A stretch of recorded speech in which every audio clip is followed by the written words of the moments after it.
Welcome back to another episode of Rethink Real Estate. And today we have Tia Lilly, who is the founder and broker owner of Property Cape Cod. It's one of those areas that I'm fascinated with from a perspective of just going through there quickly on the way from Boston up to Maine. I don't know it extremely well, but at the same time is that, Cape Cod property is one of those things that most people make reference to the way that they've designed their home, whether it be modern farmhouse or it's Cape Cod style or whatever it is. It's really interesting to understand the market. I think one of the things that we take away from this episode with Tia is the fact that she went out on her own as an independent, opened up her own company, her own brand, and also learning a little bit about her marketplace, the intricacies of having short-term rentals, it being a second home market, not falling into the trap of becoming a property manager too quickly for these sellers for the future side of things because they'll take advantage of you. Again, a few really nice insights in it and also a great reference point to a wonderful area in North America. Hope you enjoy. Welcome to Rethink Real Estate. My name is Ben Brady, and this is a real estate podcast aimed to deliver sales strategies, marketing tips, and business insights from industry experts and myself to build a listing-focused business for the future. Let's get into it. Tia, welcome to Rethink Real Estate. Excited to be here, Ben. Thank you for having me. Well, excited to talk a little bit about the area of which I think has had one of the most influential from my perspective, in the properties that you see is that if you're in a property and you go into that listing presentation and you're being walked through by an owner, I think one of the most common terms is saying, it's very Cape Cod style. Yes. Now you actually are in the Cape. You sell real estate in Cape Cod. Right. So in essence is that you are right there in the thick of it. So welcome along to Rethink Real Estate. I'm really excited to talk about your particular market and your particular area because I've been there just from a vacation perspective, but not from a business perspective. So you get to have a vacation every day. Is that how it works? I wish, but it is such a beautiful place to be, though. Can't complain at all. Where did you visit? Do you remember what part of the Cape? Oh, I think that I'm going to get it wrong. Okay, okay.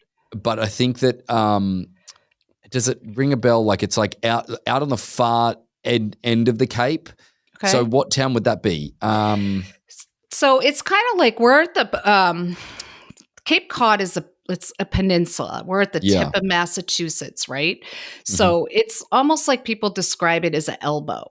So when you first come on the Cape, that's considered like driving over that Sagamore or Bourne Bridge. It's just magical. It's just the air changes. So it's great. It's very much a resort destination as well. Right. So, but when you first coming onto the Cape over the bridge, that's considered Upper Cape. So as you drive further, now you're in Mid Cape and then Lower Cape and then Outer Cape. So further you go down. So it's basically Bourne, Sandwich to Provincetown. And then you have the islands. So you have Nantucket and Martha's Vineyard that are off further. So the thing that I did wrong then is that I was driving from Boston to Maine and we sort of like made a detour and we only took a short time there. I guess that the thing that I'm so curious about is that with it being landlocked as much as what it is there, is that what is the catalyst to keeping the property values as high as what they ultimately are? Well, it's all relative, right? So it depends on when you say the property values are high.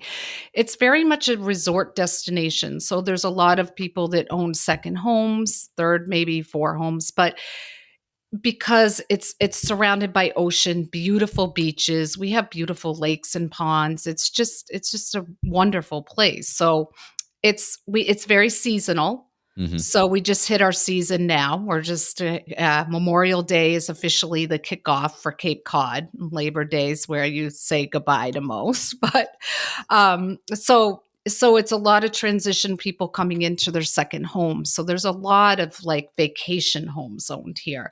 I noticed, and I can only speak to Cape Cod, but I do notice like where you're out in California, I think in other areas, Florida, Naples, the prices are much higher. Like depending Sure. on what we're talking about. For waterfront, we're actually it's a pretty aggressive, we're pretty good pricing compared to the rest of states. Right. But what drives the price here in COVID, absolutely, as you know, is location, where you are, the bodies of water, and what those, like how you use the water. That will, you can't just take two different waterfronts, if that makes sense, or so it's a lot to the Cape. It's Right. there's quite a bit to it. So, It's good so I to guess have. that I guess that that's the question I've got then is that did you see in COVID a large quantity of people sort of move to the Cape and try and live on the Cape, or did you just see more people trying to acquire second homes, or what did you see in the transition time? Because if I was to liken it to a market in California that I'm relatively familiar with, is the desert market. That market used to be very cyclical. In the winter, you'd have all the snowbirds come in and you would have them purchase, and that would be their season, so to speak. And I definitely know that it's come back a little bit more cyclical now, but it still is it's pretty consistent throughout the year now. It's no longer a seasonal market, really. It's a lot of people migrated there when it came to the COVID side of things and being able to work remotely. Have you seen the same thing happen with the Cape? Absolutely. Cities, right? Boston, New York, a lot of, they've just, prices skyrocketed. People, it was probably like your area as well, just 30 offers on one home, 200, 300,000 over asking. No home inspections, no due diligence, zero. We're starting to see the effects of that.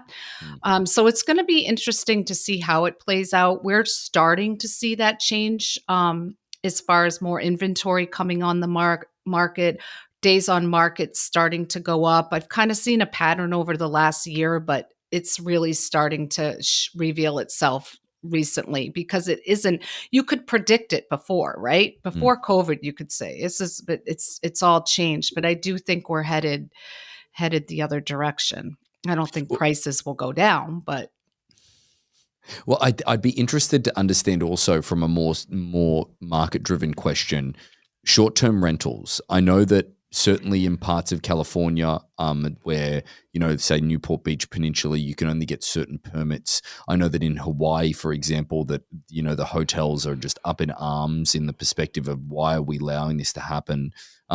It's an interesting topic, because the other thing that I've seen a great deal of people fall into the trap of is buying a property with a short-term rental permit, and that permit not being renewed. They paid money for that property, or the value of that property was based off the income it was making from a short-term perspective. Now they're stuck holding a property that can't get that anymore, so they've lost a tremendous amount of value. Are you seeing that in your market? absolutely. So I love the short-term market topic. One of my favorites. A lot of during COVID. So right, they're back to, people are starting a little bit to, if it's so-called normalized, go back to their way of life. So why not rent out their house? So we're seeing a lot of that. So the supply is super high. The Cape is a little bit more laid back, I think, than most places. So we don't see they're working on it to put structure in place. But now the supply for short-term rentals is so high, and the demand, people are still traveling about the country. I mean, that's still like, hey, let's go. We're locked down for so long. They're just not, it hasn't quite come back to, okay, the Cape Cod every year. So it's very competitive, and you need to have like a special property, a vacation property. So there's a lot of controversy here. There's a lot of people against short-term rentals, as I'm sure that you have where you are. It's something I talk to my team a lot about, because in some regard, I think I'll own that we are part of the problem, and we want to switch that and be more.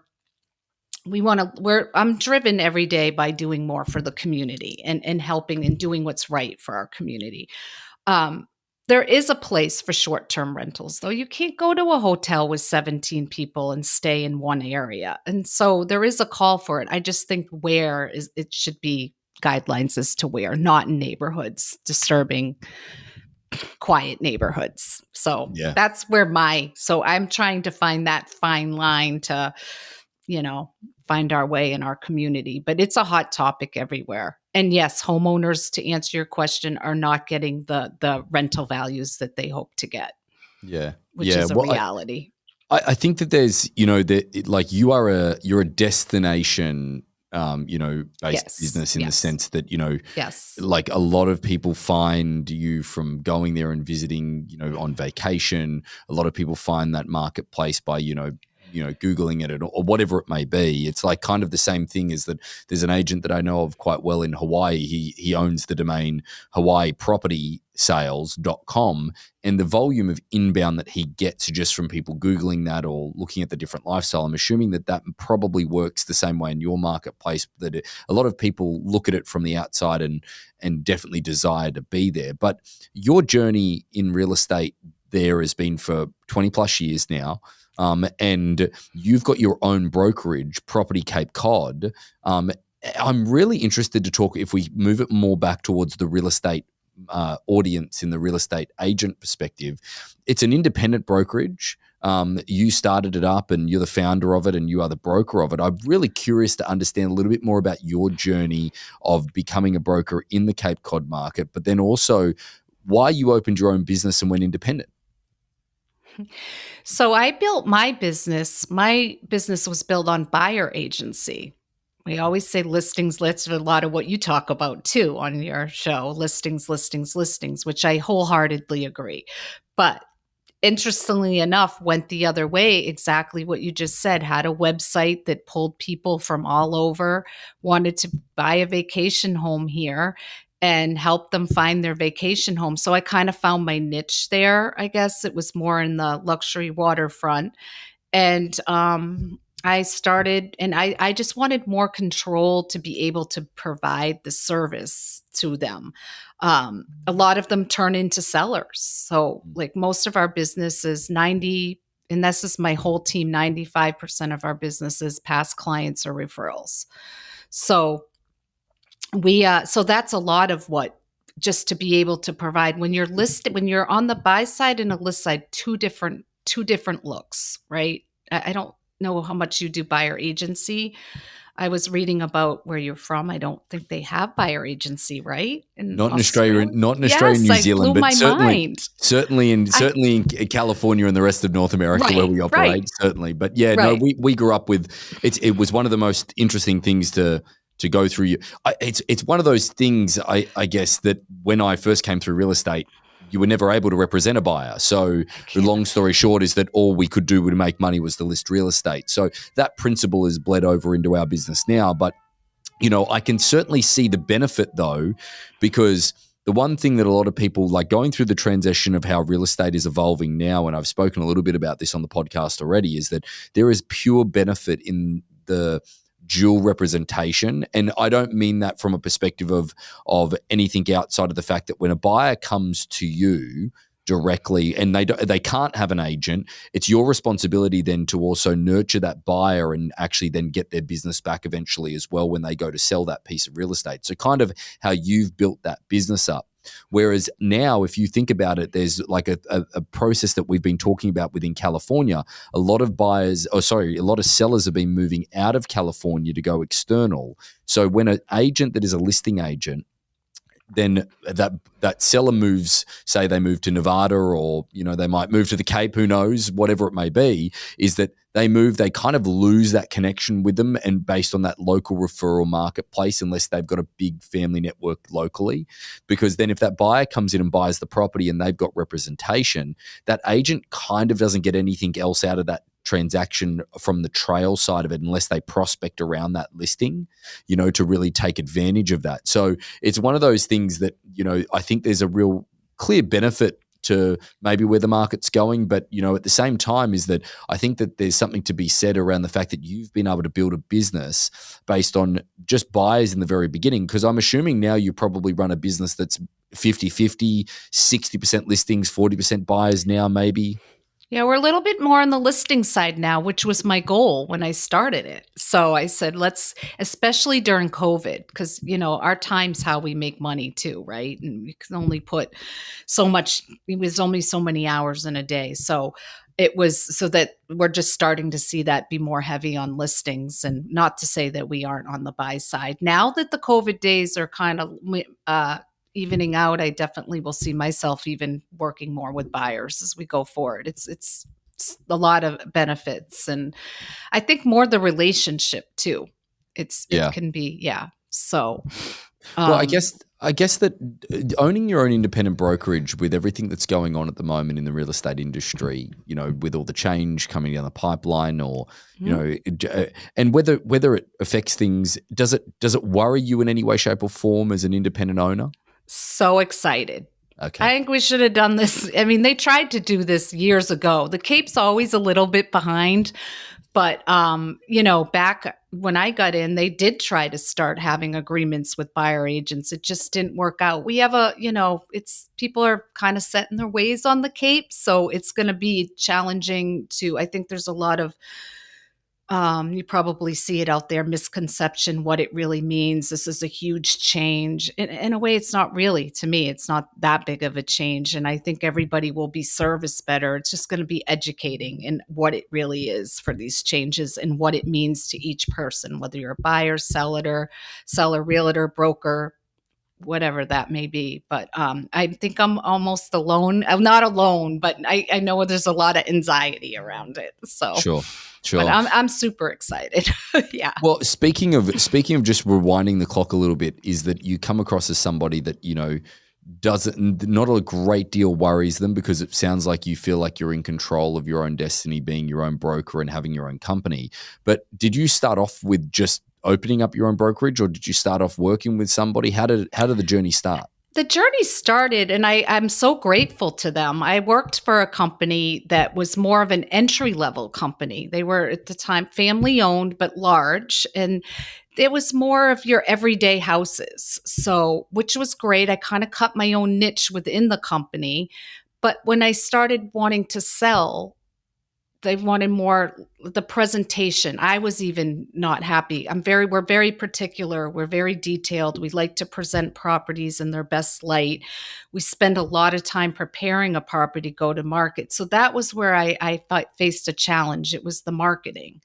And I was creating my everything, doing my own. So I said, you know what, why am I doing this? Let's just start my own. And that's where, and I love it. It's, you can think outside the box. You can be creative. You can come up with different ideas. You can try whatever you want. You're not sometimes tied, and you can help your clients more because there's more flexibility. You don't have to go through corporate channels to get approval to do something. So it's where that's a lot of why I did it, to be able to service, because I think around a lot of what's talked about, I think we should be talking about more about what service and what do we provide our clients, and opposed to sometimes it's a lot on the fees and so forth. But I would personally like to see more of that, and services provided, and elevate our industry, because people need us. It's important.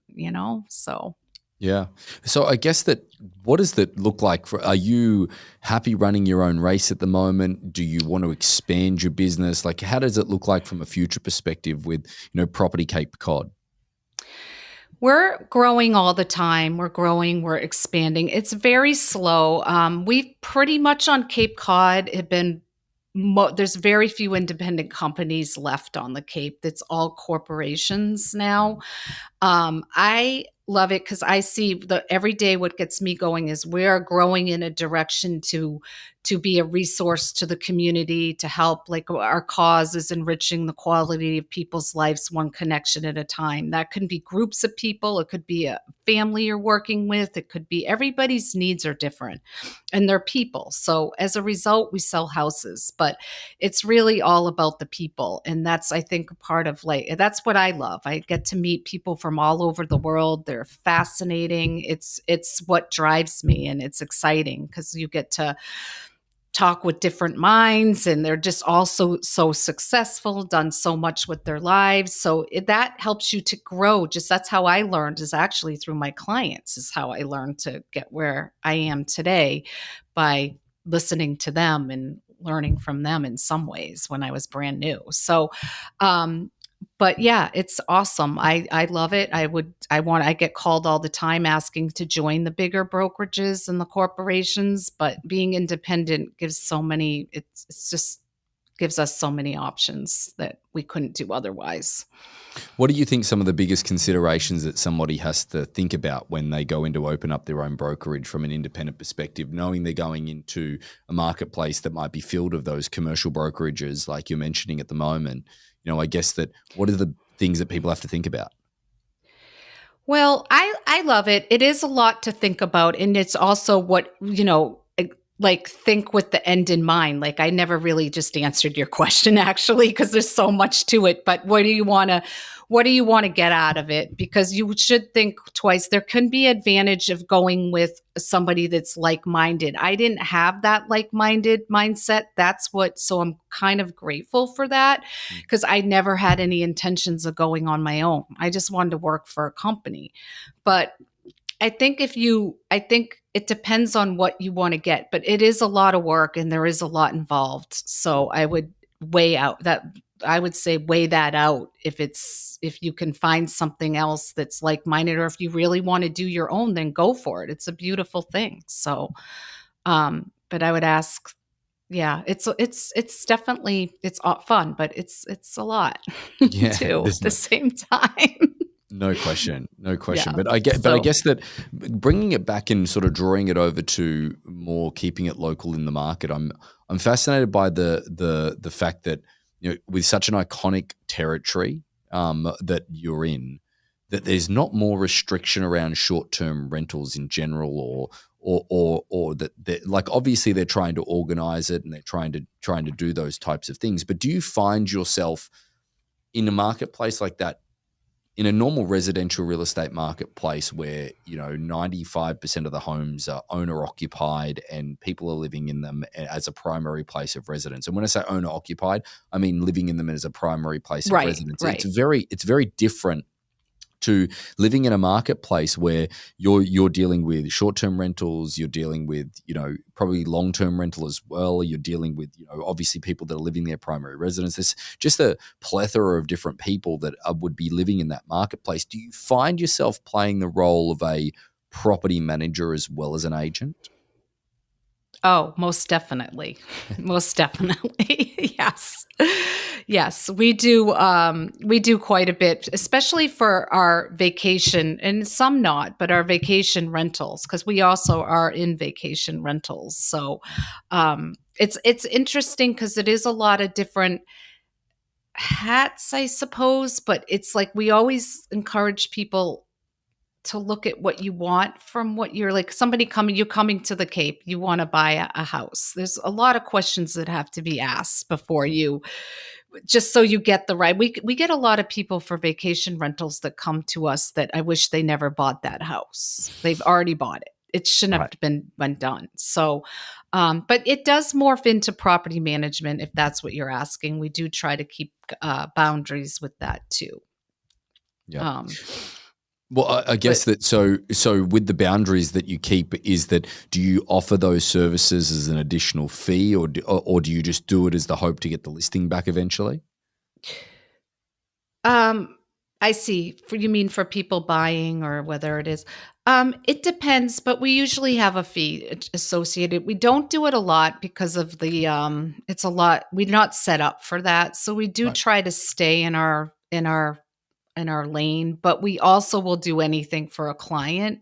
So whatever they need, we do flex style to each client. So we're able to do that.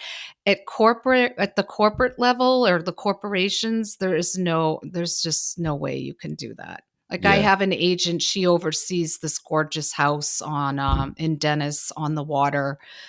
She's there she's their girl Friday. She does everything for them. But they pay, like, they do constantly do projects. She gets paid a percentage off the projects, and they don't rent. So, Right, right. but you got to be really careful with that too, Yeah. because you got to know what you're doing, and you don't want to. And you don't want to fall into the trap of getting 10% of $20,000, just for it to really take up and soak up all your time. But I guess that's the other thing that, I think that from your marketplace perspective that I'm curious about. What do you think are the hot pockets for your area in the next 12, 18 months for people to look at either good deals or areas that you think are going ahead or projects that you think are going to enhance the market? It's a great question. It's something I ask myself a lot too. I'm in. It's going to be interesting to see where it goes. We're definitely seeing our higher end properties already at a more days on market. Right. It's Mm, been like that for a year. I think the biggest market over the next 12 to 18 months will be between 800,000 and 1,500,000 in there. That seems to be, unless it's really a low price. mm, But we still haven't seen the effects of COVID too, where you stay in your house, like, and you didn't, a lot of people we have like two markets here, Ben. So there's like the second home market and there's the year round everyday market. We haven't seen the effects yet of the year round everyday market. I think a lot of people probably didn't pay their mortgages. So we're going to see some of that coming out over the right. next. That's just my thought. I don't know if I'm right on that, but Okay. um You don't because think we that, have, yeah. are you seeing with the luxury stuff? Because it's interesting, in the second home marketplaces is where you usually see the cracks first. Correct. If a marketplace, so for example, if, things are a little tight and there's a little anxiety around where are things going in the future, most people will sell their second home, or it's an easy thing to do for them because they're not living in that residence. So therefore, let's just put it on the market and see if I can get my price. Are you seeing a big gap in between that at the moment? Are you seeing a gap between prices, or is it just taking longer to get that same price? I want to make sure I understand your question. So, um, when you say a gap between prices, you mean what we're seeing coming on, like what the price point of what we're seeing is Well, that? Yeah, because what the seller's putting their property on for a list price and saying, "Hey, oh, this I is what I see what need to you get," mean. I see versus what you what the mean. market's willing to What you're pay. getting, what they're actually getting. I Yeah. got you. It depends. It really depends on. They're still getting close to asking, or 90 something percent of it, unless it's something. But we get a lot of it. We get a lot of it's. You have to cycle through in our spring and summer market. A lot of people test the market Sure. and they want to go out at higher prices. I think just in general, some of the prices out there are super high. I just don't see the value for the price they're asking. I'm just saying, generally speaking. Sure. I think it's going to be another situation where you're going to hear, oh, we're down. The prices went, they didn't really go down. It's just that they were priced so high. Mm, It's going to appear to the public that it went down. sure. But if you look at what they bought it for, as long as it was in the last couple of years, but if you look at what they bought it for and what it appreciated, it still did very well, what they're going to sell. But we're tight here. Buyers are out there, but they're not jumping like they used to. So you got to have something to offer for them to really step forward. Great. Well, I Starting think with that, price. yeah, of Yeah, course, right. indeed. Yeah.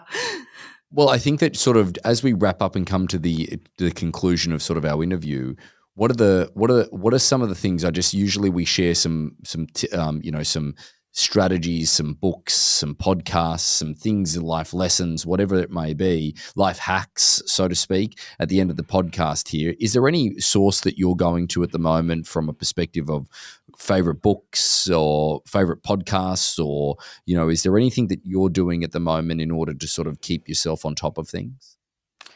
I read a lot. I try to read a lot, keep up on that, and constantly looking at the different. It's a great question. I think it's really a variety, just keeping up, but not getting too immersed. You also do need to, not overread into things, but to stay up to date, I just keep. It's for the most part reading, listening to podcasts like yourself. I love the ideas. You could get a lot of ideas, especially the Cape. You don't we're a little bit more like, this is how we do things, and we don't go outside our box. So that's one of the things I enjoy about the podcasting, is to be able to hear people like yourself, because it's fascinating what you do. That's what made me start thinking about things a little differently for some of my higher end listings here. So, Yeah. Yeah. which It's I all, never, it's you a learn. constant learning and constantly Yeah, being open to constant things. learning. Exactly. Trying to take in anything you can. So, and it's Any, so fun. Yeah. Go ahead. sorry, any tips that you would give anybody that's thinking about opening up their own brokerage at this point from an independent perspective, or just in general?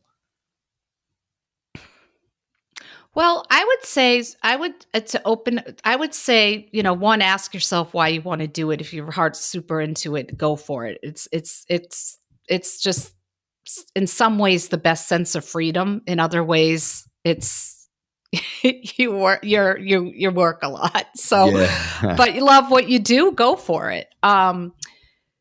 I'd say this to anyone, and whether you're new, experienced, starting your own brokerage, where's your clientele and who are they, and have an idea who that is and a plan when you go out of how to reach out to them, so that you're not just, it's very competitive out there just to be seen, I think. Yeah. Hence why live doing podcasts, just to raise our hands. We're here, looking also for like-minded people. But just know your target audience, and how are you going to reach out to them when you start out on your own, because you want to have a stream of business. And if you already have that, that's great. You're a step ahead. So, Well, again, it's been a great understanding of your marketplace, because it's one of those ones that you look upon from afar and go, oh, wow, that must be glamorous. But sounds like it comes with its own problems, just like any marketplace that you need to navigate. I love it though. It's good to come in here, definitely to have a buyer agent if you're buying on Cape Cod, and if you're selling, because the Cape is very different, and it's different from town to town, village to village. So it's super beneficial. It's not straightforward. So yeah. Well, if anybody's looking for anything in your marketplace now, they have a resource to do so, or they have an excuse to pop by and say hello when it comes to visiting, because there certainly will be a few visiting over the time. But Tia, thank you very much for joining me on Rethink Real Estate. It's been beneficial for everybody, I hope, and looking forward to your continued success. Thank you so much, Ben. Thank you so much for having me on your show. So about 75% of our audience hasn't liked, followed, or subscribed to our podcast. It would mean the world to us, and it would help this podcast more than you know to expand our reach if you were to like, follow, or subscribe on any of the platforms that you're watching or listening on. Thanks again.